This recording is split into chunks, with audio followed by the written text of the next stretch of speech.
Good morning, friends. Today we will discuss about very dominant unit for NEET exam, that is genetics and evolution. Student, ये जो unit है ये एक ऐसा unit है कि आपका जो नीट का स्कोर है वो बढ़ाने में बहुत हेल्प कर सकता है। ये दो एक्चुअली ये यूनिट के अंदर जेनेटिक्स एंड इवोल्यूशन के अंदर आपको स्क्रीन पर दिख रहे तीन topic, topic 5, topic 6 and topic 7। ये जो टॉपिक आपको दिख रहे हैं ये टॉपिक 5th वाला टॉपिक, 6 वाला टॉपिक एंड 7 वाला टॉपिक। तो स्टूडेंट, इसमें से दो टॉपिक जो है, पहले principle of inheritance and variation and molecular basis of inheritance, ये टॉपिक, ये जो भी यूनिट है ये यूनिट के अंदर सबसे डोमिनेंट टॉपिक है और ये दो टॉपिक के ऊपर और एक यूनिट डिपेंड है, that is the biotechnology. Actually ये जो सेशन चल रहा है अपना, ये रिवीजन सेशन चल रहा है। जितने भी स्टूडेंट ये लेक्चर सुन रहे हैं तो मैं आपको एक पॉइंट यहाँ पे क्लियर करना चाहता हूँ। अगर आपने ये पूरा लेक्चर अटेंड किया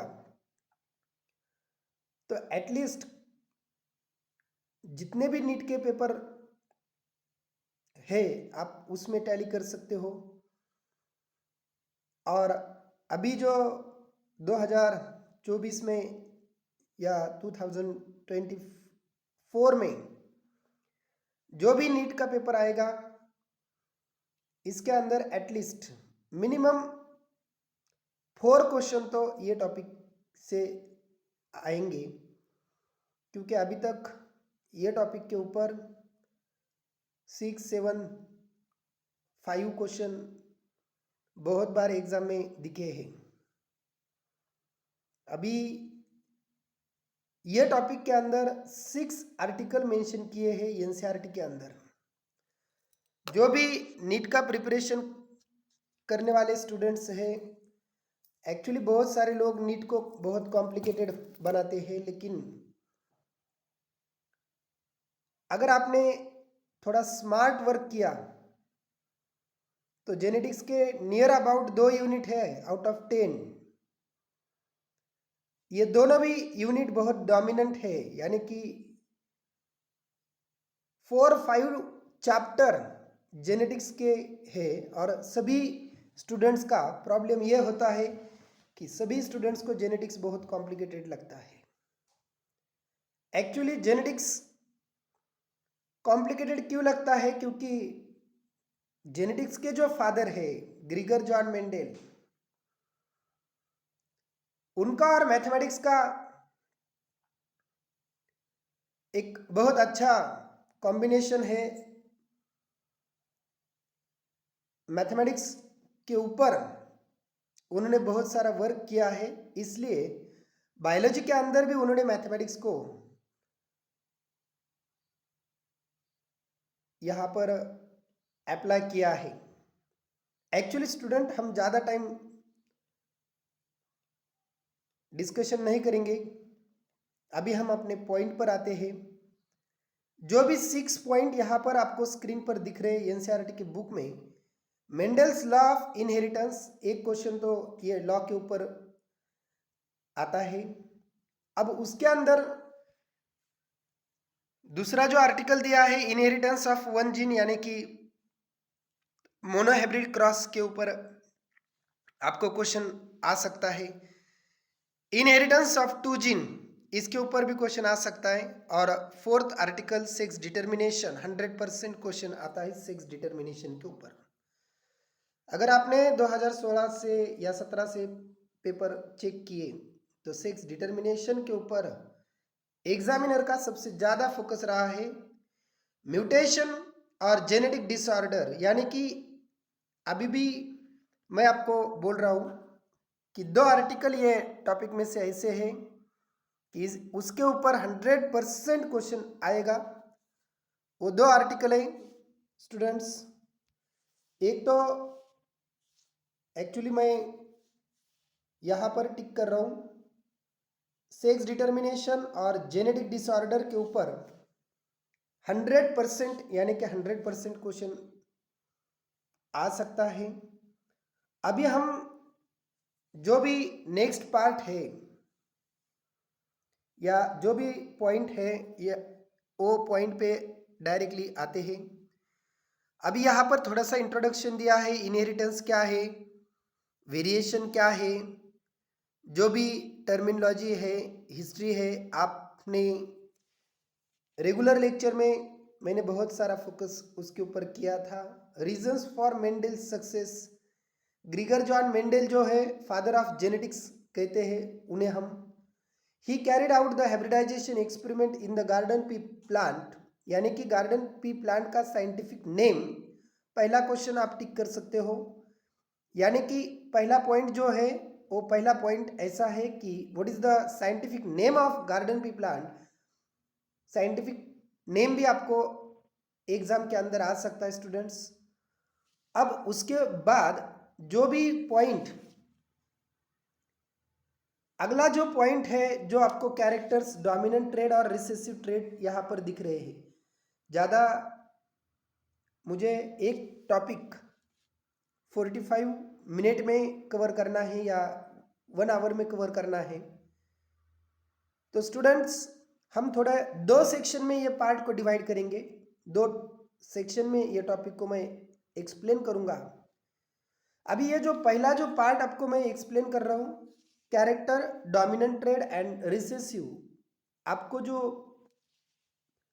डायग्राम यहाँ पर स्क्रीन पर जो डायग्राम आपको दिख रही है, इसके ऊपर भी बहुत सारा सिंपल पैटर्न रहेगा क्वेश्चन का, तो इसके ऊपर भी क्वेश्चन आ सकता है। उसमें 7 कैरेक्टर स्टडी किए हैं ग्रीगर जॉन मेंडल ने।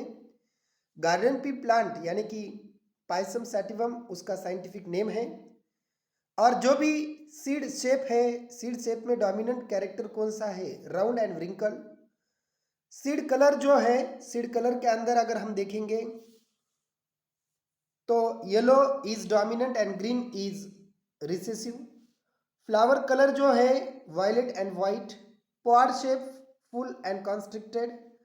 उसके बाद पॉड कलर ग्रीन और येलो। अब नेक्स्ट जो पार्ट दिया है, फ्लावर पोजीशन दिया है, axial position and terminal position, जहां पर फ्लावर टर्मिनल पोजीशन पे आते हैं। अपाइकल रीजन जो होता है प्लांट का, वहां पर फ्लावर्स आते हैं तो उसे हम टर्मिनल कहते हैं, और बीच में आते हैं तो एक्सियल कहते हैं। अब स्टेम हाइट, इसके ऊपर भी ये आ सकता है, आपको क्वेश्चन आ सकता है, यानी कि विच of the following is the dominant part of payasam sativum, ऐसे भी क्वेश्चन आ सकता है इसके ऊपर। और स्टूडेंट यहाँ पर एनसीईआरटी के अंदर मेंशन नहीं किए, लेकिन मैंने मेरे रेगुलर लेक्चर में उसके फिनोटिपिक कैरेक्टर है ये ग्रीन, जीनोटिपिक कैरेक्टर भी हम लोगों ने एक्सप्लेन किए थे। Phenotypic character, genotypic character, trait का कंसेप्ट क्या है, फैक्टर क्या है, अलील क्या है, what is the allele. Allele is the alternative form of gene. अब ये इसके ऊपर एक क्वेश्चन आ सकता है, पायसम सैटिवम के ऊपर भी क्वेश्चन आ सकता है, ये ध्यान में रखो। और जो भी पॉइंट एनसीईआरटी में मेंशन किए हैं, किसी ने भी एनसीईआरटी के बाहर जाने की जरूरत नहीं जेनेटिक्स के लिए। और यहाँ पर जो कैरेक्टर दिए हैं, ये कैरेक्टर बॉक्स के अंदर जो इंफॉर्मेशन दी है, इसके ऊपर एक क्वेश्चन बन सकता है स्टूडेंट्स। मैं अभी यहाँ पर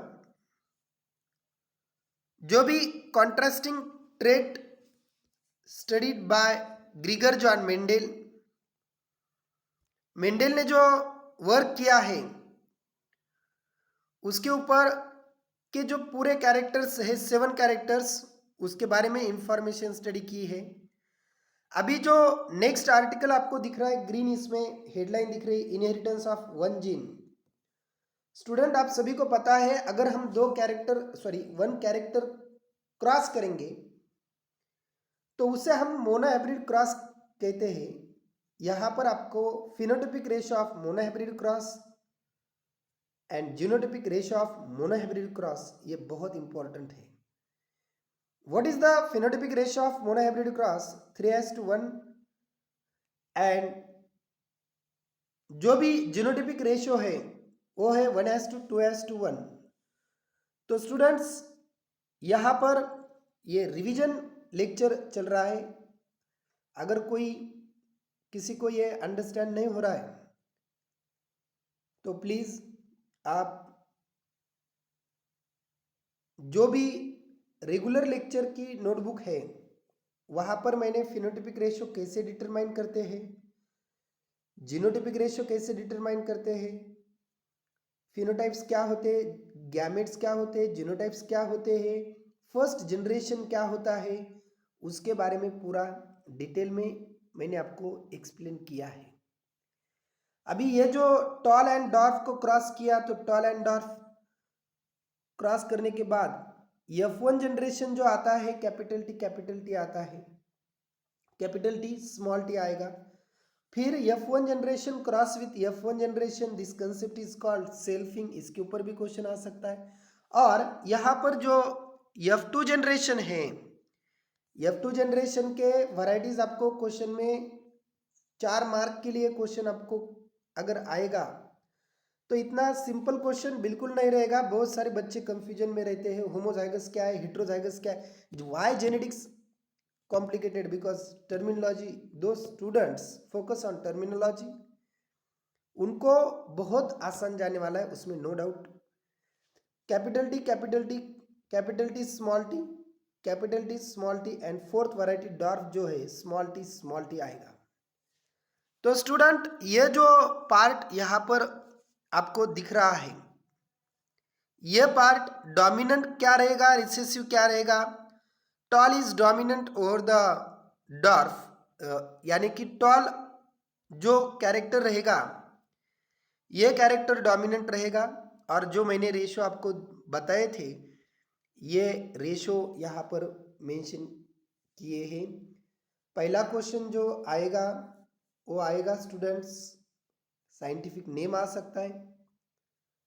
दूसरा जो क्वेश्चन ये टॉपिक से आ सकता है वो है 7 कैरेक्टर के ऊपर क्वेश्चन आ सकता है। अब तीसरा क्वेश्चन जो है, थर्ड क्वेश्चन, मैं आपको near about 10 to 15 question explain करूंगा, उसमें से 3 या 4 क्वेश्चन 100% आएंगे। तो अभी अपना थर्ड और फोर्थ जो क्वेश्चन है ये इसमें से आएगा। थर्ड क्वेश्चन आपको मुझे लग रहा है कि फिनोटाइपिक रेशियो, जीनोटाइपिक रेशियो आपको आ सकता है, तो इसके ऊपर भी आपको रिवाइज करना है, फोकस करना है। और अभी इस मंडे को अपना एग्ज़ाम है, ये एग्ज़ाम के लिए ये टॉपिक बहुत इम्पॉर्टेंट है। आपको क्लियर हुआ होगा, 4 क्वेश्चन मैंने अभी तक आपको एक्सप्लेन किए हैं, किसके ऊपर फोकस करना है। जो भी रेगुलर स्टूडेंट है या जो भी आरके कोचिंग क्लासेस के स्टूडेंट्स हैं उनको ये पार्ट बहुत यानी कि बहुत इजी जाने वाला है, उसमें नो डाउट।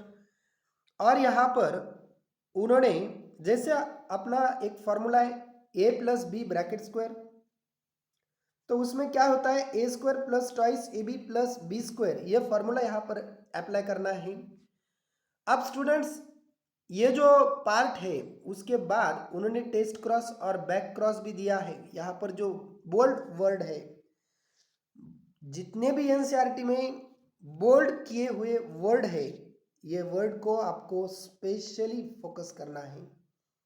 अभी टेस्ट क्रॉस दिया है, बहुत बार क्वेश्चन आ चुका है students, test cross back cross के ऊपर क्वेश्चन आ सकता है। मैं बहुत आसानी से आपको एक्सप्लेन करने वाला हूँ, आप नोटबुक पर लिखो। टेस्ट क्रॉस इक्वल्स टू, जो भी टेस्ट क्रॉस रहेगा ये टेस्ट क्रॉस के अंदर homozygous recessive cross with F1 generation यानी कि जो भी होमोजाइगस रिसेसिव है उसका क्रॉसिंग होगा F1 जनरेशन के साथ। ये आपको अगर कॉम्प्लिकेटेड लग रहा है तो मैं इसको थोड़ा सा यहां पर मेंशन करता हूं। टेस्ट क्रॉस किसे कहते हैं? जो भी होमोजाइगस रिसेसिव है उसका क्रॉसिंग होने वाला है F1 जनरेशन के साथ। अब स्टूडेंट होमोजाइगस रिसेसिव HR लिखा है मैंने। अगर किसी को ये लेक्चर और डिटेल में चाहिए तो हम 2-4 पार्ट में हम और भी डिटेल एक्सप्लेन कर सकते हैं, लेकिन ये क्रैश कोर्स का सेशन चल रहा है इसलिए मैं आपको सिर्फ रिवाइज कर रहा हूँ ये आर्टिकल, ये ध्यान में रखो। Homozygous recessive cross with F1 generation and back cross homozygous dominant and recessive, यानी कि ये हो गया test cross, back cross homozygous dominant भी है ऑब्लिक रिसेसिव भी है, उसका क्रॉसिंग किसके साथ है? F1 के साथ है। अब मुझे ये बोलो, जो भी टेस्ट क्रॉस है ये बैक क्रॉस भी हो सकता है। All test cross are back cross but not all back cross are test cross. ये ट्रिक्स ध्यान में रखो। इसके ऊपर मैंने पहले 4th क्वेश्चन आपको दिया था, ये फॉर्मेट में मैं आपको 5th नंबर का क्वेश्चन ये दे रहा हूं, ये ध्यान में रखो। अभी तक 5 क्वेश्चन के ऊपर यानी कि 5 क्वेश्चन कैसे आ सकते उसके ऊपर हम लोगों ने डिस्कशन किया है। आई थिंक सभी को ये पॉइंट क्लियर होगा। टेस्ट क्रॉस और बैक क्रॉस आपको बुक रीड करने की भी जरूरत नहीं। अगर जो पॉइंट मैं आपको बोल रहा हूँ वो पॉइंट हम लोगों ने बहुत यानी कि बहुत डिटेल में कवर किए हैं स्टूडेंट्स। अब टेस्ट क्रॉस बैक क्रॉस के ऊपर आपका फोकस होना चाहिए। अगर आपको किसी को भी कोई प्रॉब्लम है, डाउट है, तो ये वीडियो के अंदर जो भी कमेंट बॉक्स है, कमेंट बॉक्स के अंदर आप मेंशन कर सकते हो। ये जेनेटिक्स का पार्ट ऐसा है कि किसी को भी इतना आसानी से समझ में नहीं आता है। Diagrammatic representation of test cross दिया है और टेस्ट क्रॉस जो है, टेस्ट क्रॉस और बैक क्रॉस ये दोनों के रेशियो भी आपको एग्जाम के लिए आ सकते हैं, उसके ऊपर भी आपको फोकस करना है। और नेक्स्ट जो पार्ट है सबसे डोमिनेंट पार्ट ये टॉपिक का, अभी तक 5 क्वेश्चन मैंने आपको दिए हैं। 5 क्वेश्चन के बाहर क्वेश्चन नहीं आएगा अभी तक के पोर्शन में। Law of dominance, there are 3 law of dominance. First law is the law of dominance, law of dominance के अंदर 3 पॉइंट दिए हैं। एक्चुअली 3 लॉ मेंडल ने दिए हैं, 3 लॉ। पहला जो लॉ है law of dominance, law of segregation and law of independent assortment. Law of dominant क्या कहता है? लॉ ऑफ डोमिनेंट कहता है कि जो भी कैरेक्टर पेरेंट के हैं वही कैरेक्टर क्या होंगे? F1 जनरेशन में आएंगे। The law of dominance state that when two homozygous parent cross between each other, one parent character expressed in F1 generation, एक पेरेंट के कैरेक्टर क्या होते हैं स्टूडेंट्स?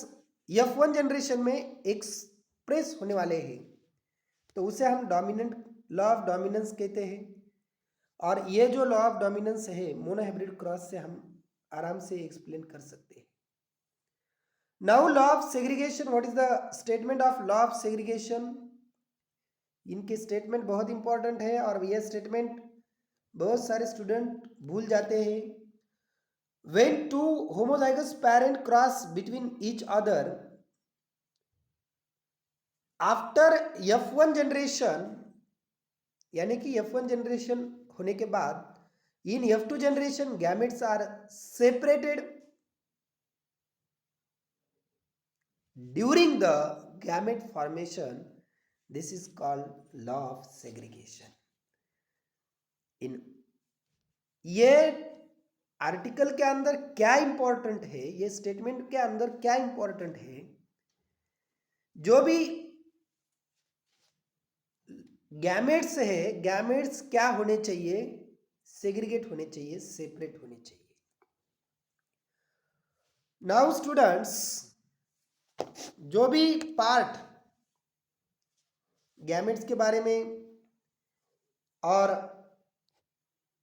जो भी सेल्फिंग का पॉइंट है उसके ऊपर हम लोगों ने बहुत सारा डिस्कशन किया है. अभी इनकम्प्लीट डोमिनेंस यानी कि ये लॉ के ऊपर भी क्वेश्चन आ सकता है.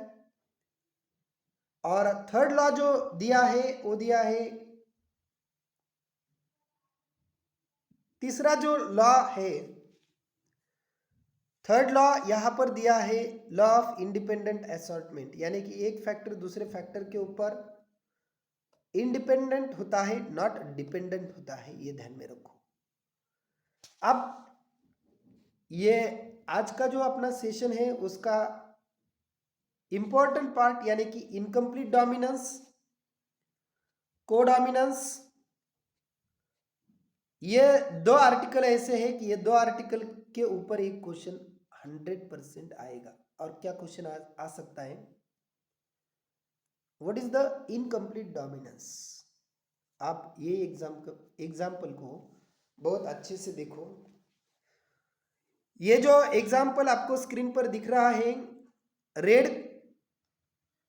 और वाइट कलर जो है, एक्चुअली एग्जाम्पल जो है, एग्जाम्पल के अंदर यहां पर इनकम्प्लीट डोमिनेंस के अगर हम एग्जाम्पल स्टडी करेंगे तो स्नैपड्रैगन स्पेसीज जो है, या उसे हम एंटीरियम स्पेसीज भी कहते हैं, डॉग फ्लावर भी कहते हैं उसे, ये उसका एग्जाम्पल है. और ये जो इनकम्प्लीट डोमिनेंस है, तो आपने F1 जनरेशन को उसको देखो एक बार. अकॉर्डिंग टू लॉ ऑफ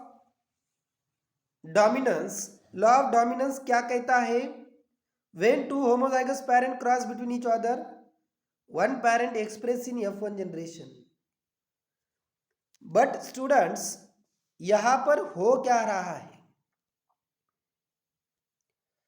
यहां पर जो भी ये पॉइंट है जहां पर मैंने सर्कल किया है वो पिंक कलर का है, यानी कि रेड भी नहीं है और वाइट भी नहीं है. तो स्टूडेंट्स, यहां पर मेंडल गलत हो रहा है, इसलिए ये एग्जाम में आ सकता है. इनकम्प्लीट डोमिनेंस का जो कंसेप्ट है इसके ऊपर भी क्वेश्चन आ सकता है. What is the phenotypic ratio of incomplete dominance and genotypic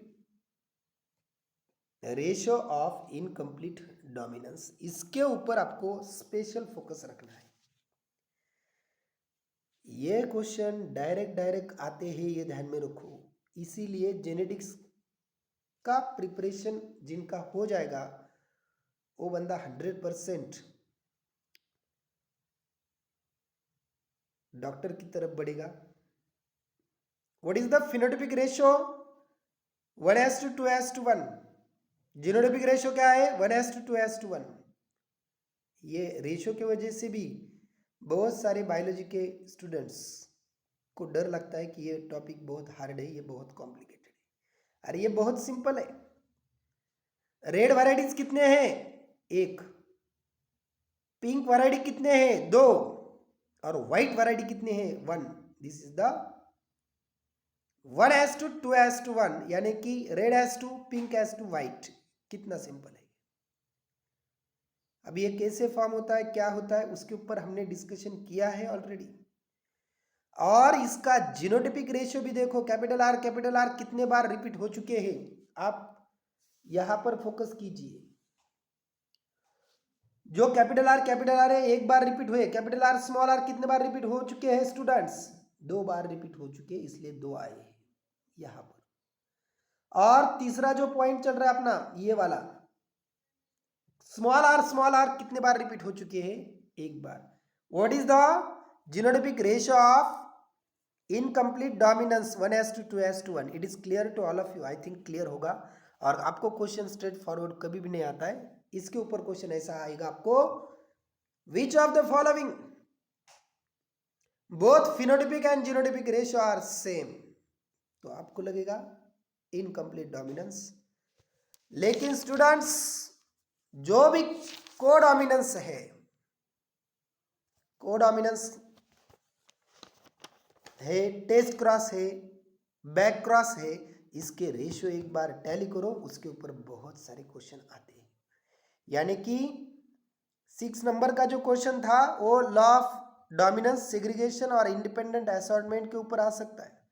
8, 9, 10 3-4 question आप इसके ऊपर मैं आपको बोलूंगा। फिनोटाइपिक रेशियो आ सकता है, जीनोटाइपिक रेशियो आ सकता है, और उसके एग्जाम्पल्स भी आ सकते हैं। और जो भी अभी सेशन अटेंड कर रहे हैं उनको क्लियर हुआ होगा कि कौन सा पार्ट फोकस करना है। अगर आपने इतना भी लेक्चर अटेंड किया, इतना ही, तो श्योरली आपके 2 या 3 क्वेश्चन तो आज के लेक्चर में कवर हो जाएंगे। हम नीट का पेपर आने के बाद भी इसके ऊपर डिस्कशन कर सकते हैं। कोडोमिनेंस जो है, कोडोमिनेंस में एबीओ ब्लड ग्रुपिंग सिस्टम का एग्जाम्पल दिया है।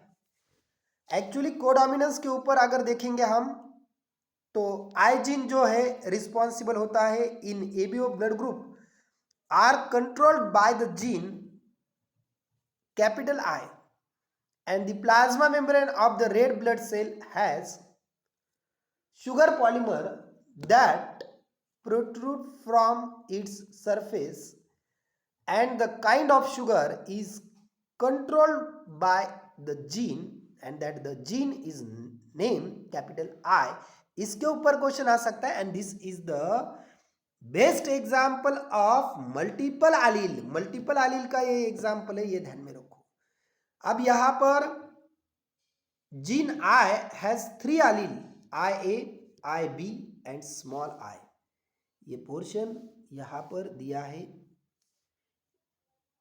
ये पोर्शन आप एक बार रिवाइज करो। मल्टीपल एलील का एग्जाम्पल है, इसके ऊपर अभी तक बहुत बार क्वेश्चन आ चुका है और इस बार भी क्वेश्चन आएगा। अब यहां पर स्टूडेंट एक चार्ट दिया है, allele from parent first, allele from parent second, genotypes क्या होंगे उनके और ब्लड ग्रुप क्या होंगे। आपको डायरेक्टली क्वेश्चन में ब्लड ग्रुप दिया जाएगा, पेरेंट्स के फिनोटिपिक जीनोटिपिक कैरेक्टर क्या है और एलील क्या है, उसके ऊपर क्वेश्चन आपको यहां पर बन सकता है और ऐसे क्वेश्चन आपको आ सकते हैं। मैंने पहले कहा था कोडोमिनेंस के अंदर जो ब्लड ग्रुपिंग का पार्ट चल रहा है वो मल्टीपल एलील का भी एग्जाम्पल है। क्यों? क्योंकि एलील यानी कि अल्टरनेटिव फॉर्म होते हैं, मल्टीपल एलील यानी कि मल्टीपल फॉर्म होते हैं, IA, IB और स्मॉल आई।